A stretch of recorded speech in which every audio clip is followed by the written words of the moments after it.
So what is the entry-exit system? The entry-exit system is the EU's new digital border control system. It records non-EU citizens when they cross our borders, both when they enter and when they exit the EU.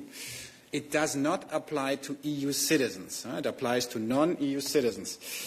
The advantages of the new system for the EU, for us, are evident. It increases the security of EU citizens, and we see already the benefits. So we don't have the old paper stamping anymore. We are replacing it with a modern digital system of registration and checks. We already caught more than 1,000 persons who present a security risk. Very important to underline. So we have a new system in place that helps us identify also the biometrics and check them against each other. This is not something that we could have done before under the old system where we had these paper stamps. And now we already have 1,000 persons in a couple of months that we identified as security risk that did not enter the EU as a result. But of course, we also look very much at how the new system works in practice, and all efforts are being made to limit the impact on travelers from outside the EU.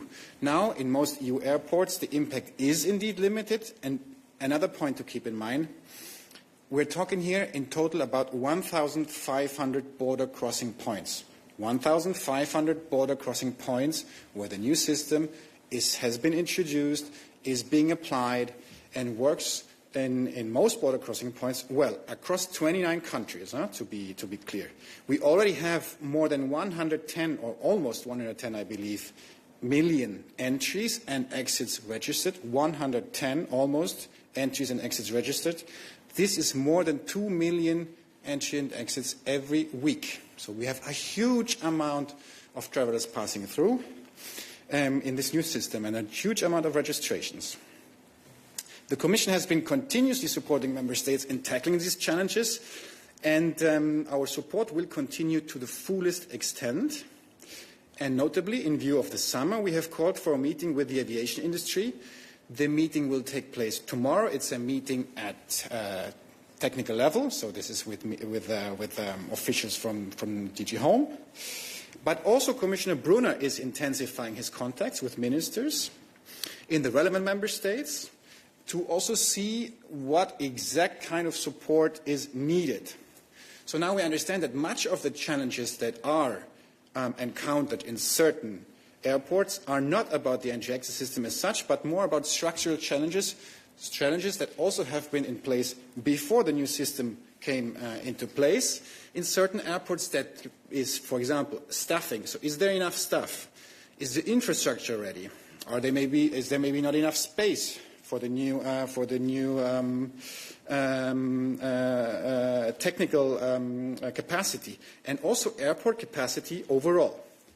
And now I think what's very important to underline is that also Frontex is ready to deploy staff to the busiest airports. Frontex is ready to deploy staff.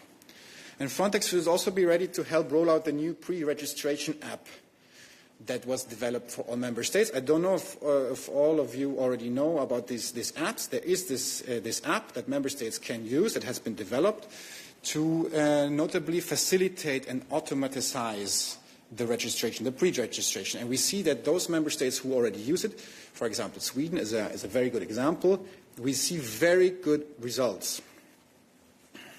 And one more point maybe on flexibility, because this is something that has been brought up many times. So flexibility is something that is inbuilt in the system. So we have anticipated that there will be peak situations in the first summer when the new system will be in place. And this is why the new system has inbuilt flexibilities that are particularly for the first summer, which is this upcoming summer. So when there are situations of exceptionally high pressure on a certain border crossing point, there is the possibility to suspend temporarily the registration of the biometrics. So the biometrics, that means facial images and also fingerprints. So this is something that needs to be checked and registered at the first entry, because this then in the long run will make the system work. Once you have your data in the system, you can go much quicker through it in the next time. So it needs to be done once, but when we have peak situations, this is also the moment that takes the most time with the new system, it can be suspended. So very important to underline this. And one last point maybe, now we have the new system in place. Member states had told us before we started to launch the new system in October last year that they are ready. So we only went with a gradual launch when member states had told us that they're ready. They told us that they're ready. We launched a new system. It is now for member states to also implement this new system properly everywhere, and the Commission will continue to help, and we will further step up our help to do so.